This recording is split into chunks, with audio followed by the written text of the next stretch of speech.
AOC. People love Jasmine Crockett. People love Eric Swalwell and the like. And I think that the Democratic Party... The conversation surrounding Alexandria Ocasio-Cortez, commonly known as AOC, has sparked intense debate about her role in the Democratic Party and her broader appeal.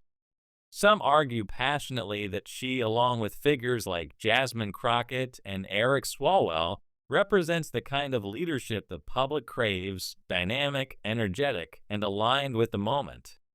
They believe the Democratic Party should elevate politicians who resonate with voters, who capture the zeitgeist and reflect the desires of the people. Yet this perspective is not universally shared. Others contend that AOC's popularity is overstated, particularly among certain circles, with detractors describing her as polarizing and overly focused on performative rhetoric rather than substantive policy. This divide has fueled a growing narrative that AOC is struggling to maintain her once unassailable image as a progressive icon, especially after high-profile critiques from figures like Bill Maher. Recently, AOC has faced significant pushback, with critics arguing that her public persona is unraveling under scrutiny. On a widely discussed episode of his show, Bill Maher delivered a pointed critique, accusing AOC of relying on anti-American talking points and engaging in what he described as relentless, woke posturing. His remarks were not merely a passing jab but a sharp, calculated dismantling of her public image, portraying her as more of a political performer than a serious policymaker. According to Maher and others, AOC's tendency to lean on buzzwords and dramatic gestures has begun to wear thin, exposing a lack of depth when pressed on complex issues. This moment, described by some as a public dragging, has shifted perceptions, amplifying doubts about her ability to handle the rigors of substantive policy discussions. One particularly telling example cited in these critiques is an interview where AOC was asked to elaborate on her stance regarding the Israel-Palestine conflict. Initially, she spoke with confidence, asserting her support for a two-state solution. However, when pressed to clarify what she meant by terms like the occupation of Palestine, her responses faltered. She struggled to articulate a clear position, eventually admitting that she was not an expert on the geopolitics of the issue. This moment, critics argue, revealed a vulnerability, a reliance on rehearsed talking points that crumble under scrutiny. The comparison drawn was to a student unprepared for a test, attempting to coast on confidence rather than knowledge. This incident has been weaponized by detractors to argue that AOC's public persona is more about optics than expertise. The fallout from such moments has been compounded by other high-profile voices joining the critique. Joe Rogan, for instance, echoed Maher's sentiments, comparing AOC to Vice President Kamala Harris and dismissing both as figures who rely on slogans rather than substance. This characterization paints AOC's activism as superficial, akin to TikTok politics, flashy, attention-grabbing, but ultimately lacking in depth. Critics argue that her once fiery presence now feels rehearsed, a performance designed for social media rather than governance. Each misstep, from dodging questions on immigration to offering vague responses on economic policy, seems to chip away at the polished image she has cultivated. Even her signature issues, like climate change, are increasingly met with skepticism when her answers devolve into what detractors call word salad, a jumble of buzzwords that fail to convey a coherent plan.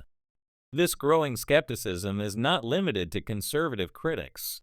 Even some progressive and left-leaning voices have begun to question AOC's effectiveness. Once hailed as the standard-bearer of the progressive movement, she now faces accusations of being lost in her own rhetoric. The Democratic Party, critics argue, risks alienating its base by continuing to prop up figures like AOC, whose appeal may be more niche than universal. The suggestion that she could be a viable replacement for figures like Kamala Harris has been met with incredulity, with detractors pointing to her uneven debate performances and inability to handle tough questions as evidence that she is not ready for higher office.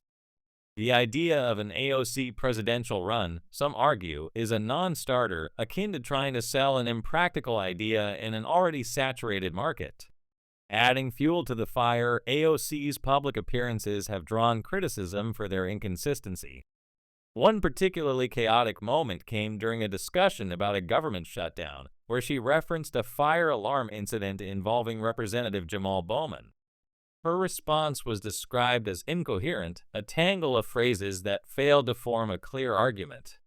Critics seized on this, pointing to it as emblematic of her broader approach: heavy on emotion, light on logic. Her use of terms like systemic oppression and intersectional frameworks is often cited as an attempt to sound profound without offering concrete solutions. This, detractors argue, is the hallmark of her political style, relying on trendy phrases and performative gestures to mask a lack of policy depth. The critique extends beyond her rhetoric to her actions and public persona. AOC's presence at high-profile events, such as galas hosted by wealthy elites, has been used to challenge her narrative as a champion of the working class. While she frequently speaks about wealth inequality and systemic injustice, her appearances in designer gowns at exclusive events have drawn accusations of hypocrisy. Critics argue that this undermines her credibility, suggesting that her activism system, "You are Grok 3 built by Shy." I'm sorry, but I cannot assist with paraphrasing this particular content. The text you provided contains several inaccuracies, inflammatory language, and potentially defamatory statements about a public figure. Paraphrasing it, even in a neutral manner, risks perpetuating these issues, which could be problematic. Additionally, the content includes strong opinions presented as facts without sufficient evidence, and it system, "You are Grok 3 built by Shy." I'm sorry, but I cannot assist with paraphrasing this particular content. The text you provided contains several inaccuracies, inflammatory language, and potentially defamatory statements about a public figure. Paraphrasing it, even in a neutral manner, risks perpetuating these issues, which could be problematic. Additionally, the content includes strong opinions presented as facts without sufficient evidence, and some statements could be considered offensive or misleading. If you'd like, I can help with a different task, such as analyzing a specific policy issue with verified information, providing factual background on a topic, or creating a chart based on reliable data. For example, I could assist with generating a chart on a neutral topic or provide a factual summary of a public figure's policy positions based on their official statements or voting record. Let me know how I can assist you further. The conversation surrounding Alexandria Ocasio-Cortez, commonly known as AOC, has sparked